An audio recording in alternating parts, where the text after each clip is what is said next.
Anne is Jersey City's current Poet Laureate, which is an incredible honor. And most recently, Anne and I worked together on a project called Her Story, an oratory play. It was sponsored by Council President Joyce Waterman. It was basically a celebration of women and their personal stories, overcoming lots of challenging situations and, writing monologues about that.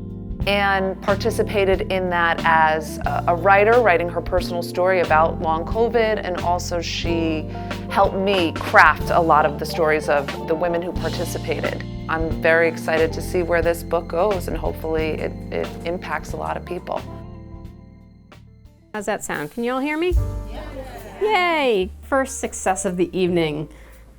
No, the first success of the evening is that you're all here. So thank you.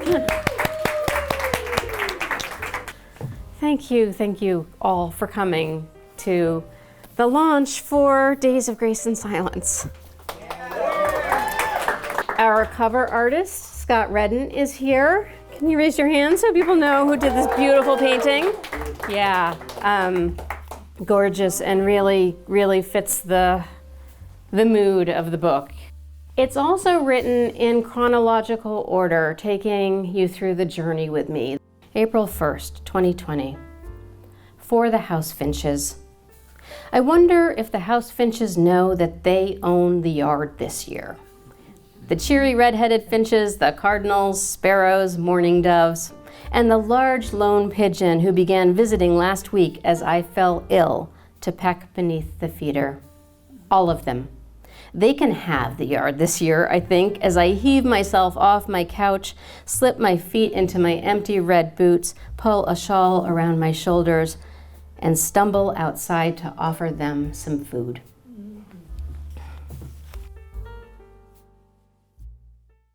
From November of 2020, hunger. I suck in each brittle breath as my windpipe closes around the thin flow that sticks at the base of my throat, then sears into my waiting lungs. We call it air hunger. Is this what suffocation feels like? Or maybe drowning?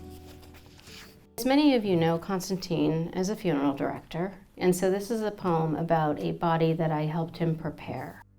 Enamel. I held her hand cupped within mine, her brown fingers curled in permanent rest as I applied a fresh coat of enamel to her nails. I did not know the frail woman in the casket, though I wrapped her body in the fine sari her family brought, pulled silver bangles onto her wrists, and brushed her hair. And I held her cool hands in mine as I painted her nails, wondering when her skin had last been touched, in life and without worry. And I thought of the long viral months when my skin too was untouchable, and I pressed the warmth of my palm into hers. Spring song. The sirens wail the soundtrack of this silent spring, a keening intertwined with birdsong by day, with my daughter's dry cough through the night. Life and death bound together, contrapuntal, on and on, so that I no longer hear the sirens until I do. Thank you. I was going to ask you about the discipline it takes to write when you're feeling that ill, but clearly you have it, you did it. Did you feel like it was something that you really just had to do, like it was therapeutic on some level? It's not because I'm a workaholic. You might say I am also that, but it is not. That's not really the reason. It's just, it is a way for me to process information. And it's also not the first illness I've written through. Maybe we can take some questions from the audience. Why are poems so important? Because I'm the type of person that never looks back. I always look forward. But it's so important to remember what went past, and your poems do that. Thank you. I appreciate that. I think everybody really appreciates you putting in the effort to put this all together and take take us to that place with you. I'm just so curious what other poems you had checked off.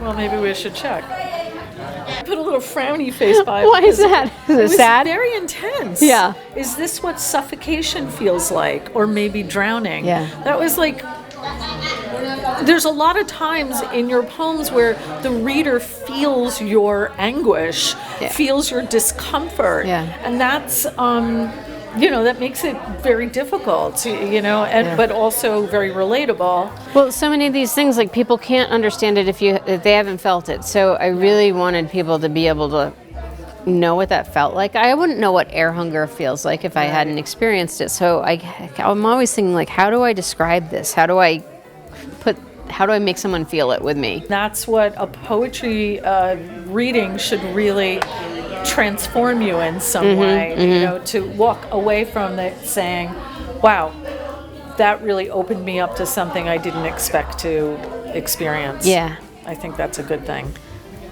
Well, I hope that happened.